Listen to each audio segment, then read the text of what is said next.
Welcome to Subnetting Video 31. We're just going to do a practice problem here in VLSM.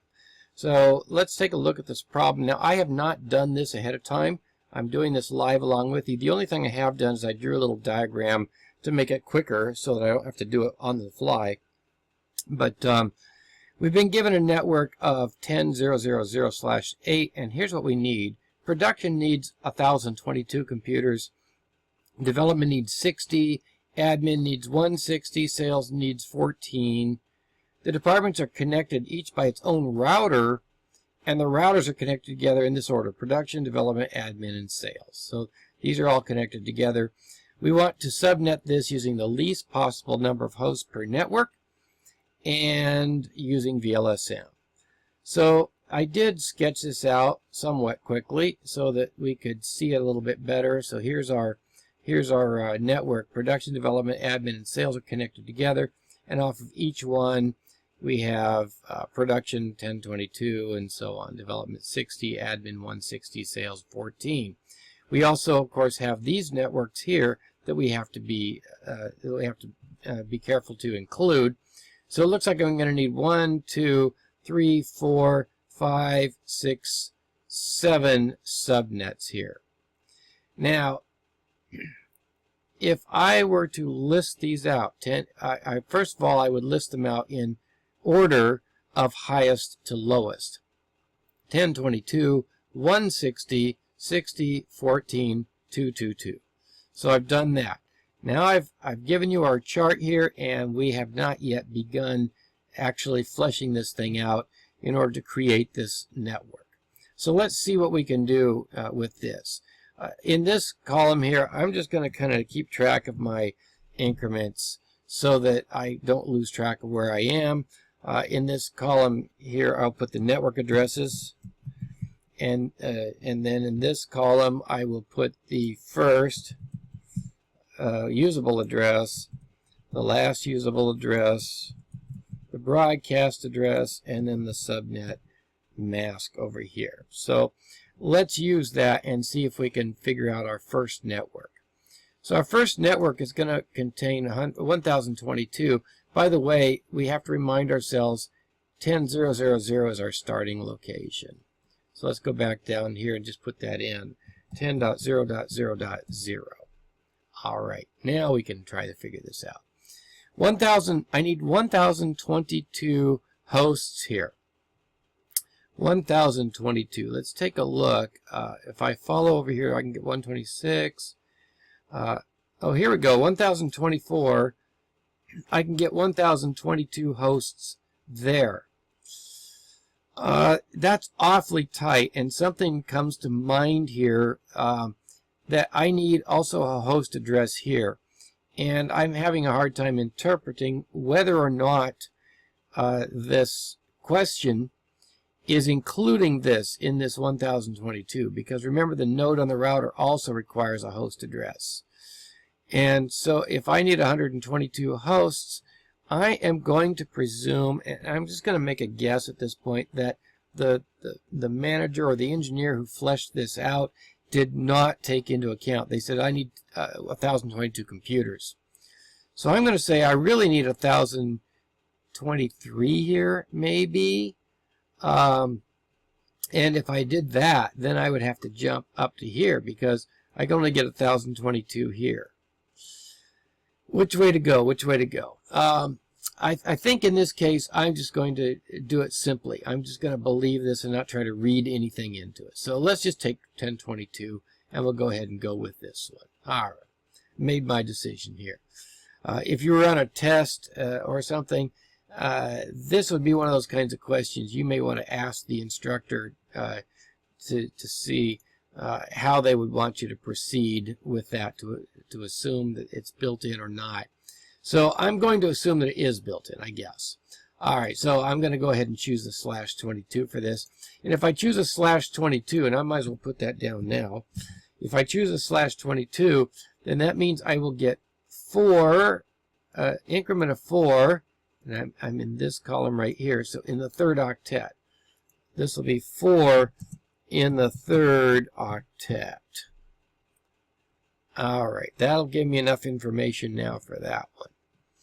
The next one, I need 160 hosts. Well, let me see. If I go up here, right here, I can get 160 out of a /24. So I'll go ahead and use a /24 here. Now a /24 will give me an increment of 1. We're using this column, so, excuse me, this column.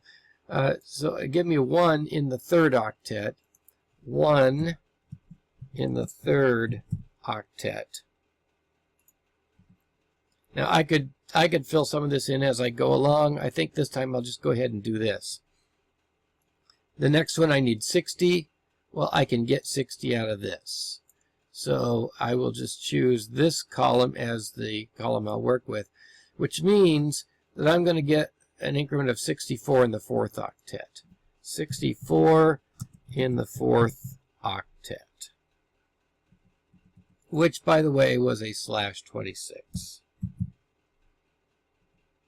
For the next one, let me see, I need a 14. Well, I can get a 14 right here. And again, I've got that problem. If they're including this, then I would need 15, but I will assume that they built that in, and so I will just go with the information I've been given here.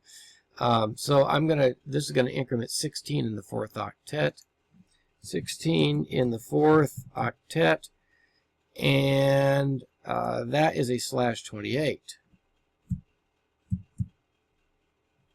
Very nice. We have our main 4 here, but we need 3 more networks, each with 2. That's for these networks here between the routers.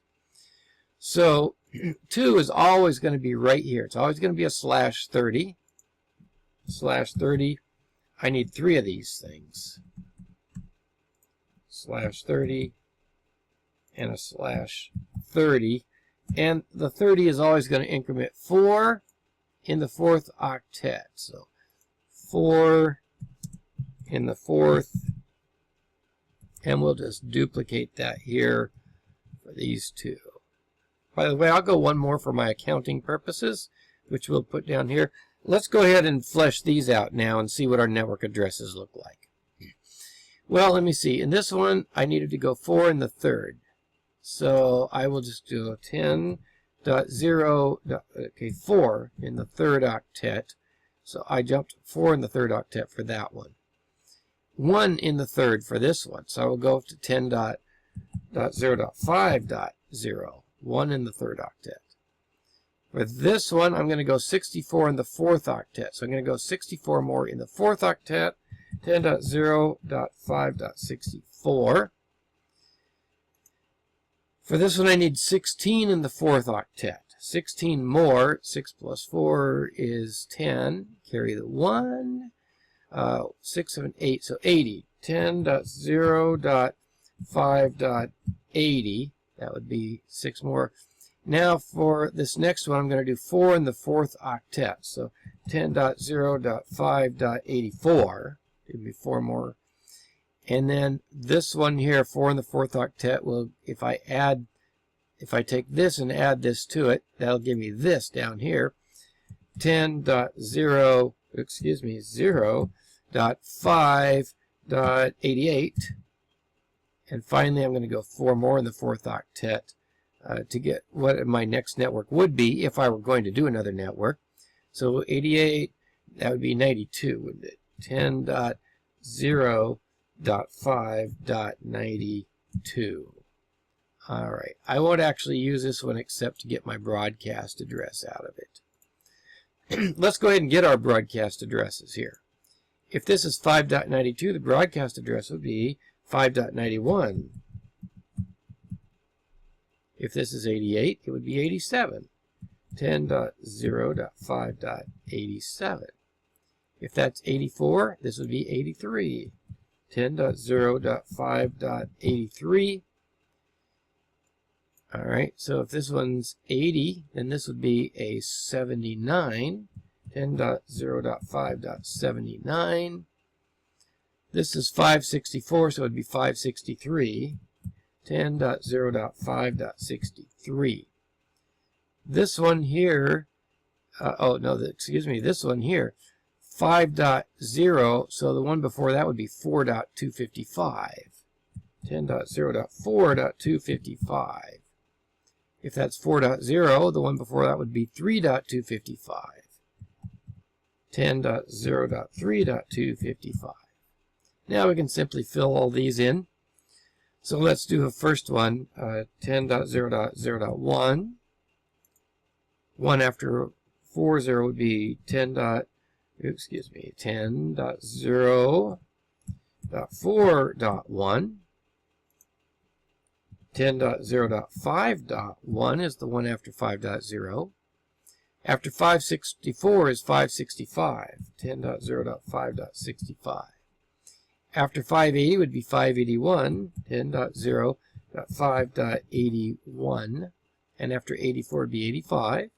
10.0.5.85. And after 88 would be 89. 10.0.5.89. Now let's do our last one. Well, before 3.255 would be 3.254.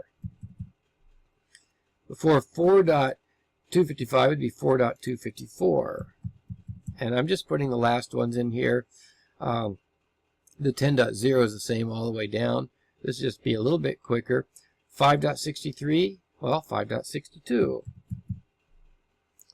5.79, how about 5.78? 5.83, well, 5.82. The one before 5.87 would be 5.86. And the one before 5.91 would be 5.90. Alright, so I left the 10 zeros out of all those, as you can see there. If you really wanted to, we could put those all in. I'll just copy and paste those all in just for completeness. I wouldn't normally do this on my own, but there we go. We don't really need this anymore. That was for accounting purposes in order to get our broadcast address. Well, here we have it. I don't really need this, although I can keep it if I want to, but it's not necessary.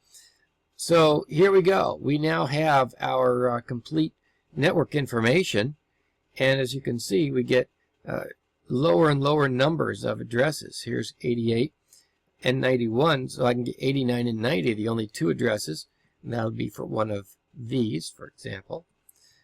So that's all there is to this. It's actually pretty easy, except I keep varying my subnet masks as I go down. All right, thanks for watching. And I haven't decided yet what the next video is, but we'll see you in it.